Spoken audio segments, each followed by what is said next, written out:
CRPF 147वीं वाहिनी के काशीपुर शिविर में प्रेरक सांस्कृतिक कार्यक्रम संपन्न। कछार केंद्रीय रिजर्व पुलिस बल सीआरपीएफ की 147वीं वाहिनी द्वारा काशीपुर स्थित शिविर में एक भव्य एवं प्रेरणादायक कार्यक्रम का आयोजन किया गया। कार्यक्रम में पीएम श्री जवाहर नवोदय विद्यालय के प्रधानाचार्य श्री विश्वास कुमार राणा मुख्य अतिथि के रूप में उपस्थित रहे।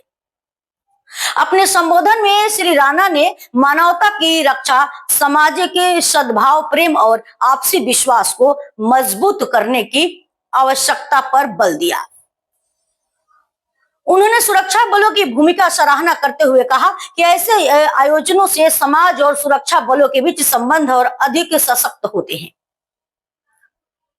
इस अवसर पर वाहिनी के कमांडेंट श्री ब्रूनो अल्बर्ट के नेतृत्व में विविध सांस्कृतिक और देशभक्ति से ओतप्रोत कार्यक्रम प्रस्तुत किए गए।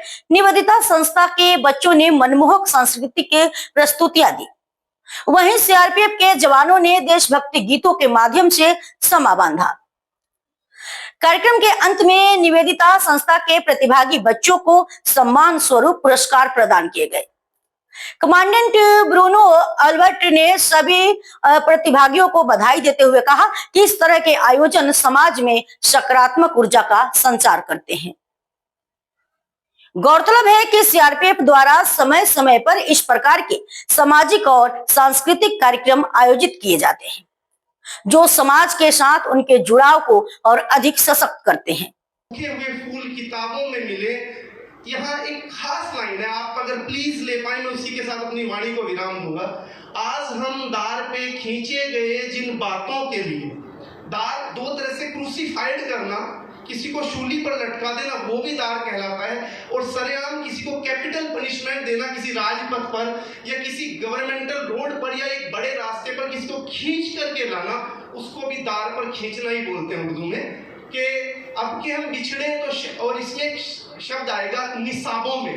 निसाब मतलब curriculum, syllabus, what I want to say, चाहे वो सोक्रेटिस थे, चाहे वो प्लूटो थे, जिसने जमाने की बातों को थोड़ा धता बताते हुए इंटेलेक्चुअलिटी की बात की, समय से आगे की बात की, मानवता की बात की, उसके समय में उसको ठुकराया गया।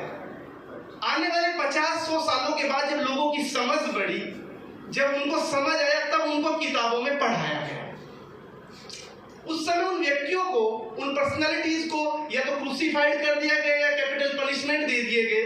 लेकिन जब समझ आया तो उन्हीं के चैप्टर्स, उन्हीं की कहानियां, उन्हीं के किस्से हम पढ़ते हुए, आप में से कुछ लोग जानते होंगे शायद कि तुलसीदास जी, गुरु नानक देव, आपके मीराबाई और आपके सूरदास जी एक समय पर चारों लोग जिंदा थे।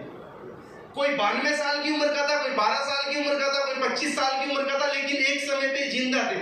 तो हम उधर एक तरफ भक्ति काल से आ रहे थे, तो एक तरफ सूफीज्म से आ रहे थे, तो एक तरफ आपके ओल्ड टेस्टिमोनियल से और न्यू टेस्टिमोनियल से आ रहे थे। सब लोग एक जैसे सोचने वाले थे, लेकिन ज्यादातर यही होता है, आप और हम प्रोग्रेसिव बात करें, पॉजिटिव बात करें। आज ना सुने जाएं, आज शूली पे चढ़ेंगे तो चढ़ जाएंगे, कल आप और हम किताबों में पढ़ाए जाएंगे। तो अब के हम बिछड़े तो शायद कभी ख्वाबों में मिले, जिस तरह सूखे हुए फूल किताबों में मिले। आज हम दार पे खींचे गए जिन बातों के लिए, क्या अजब जमाने को कल हम निसाबों में मिले, निसाबों में मिले। थैंक यू, धन्यवाद।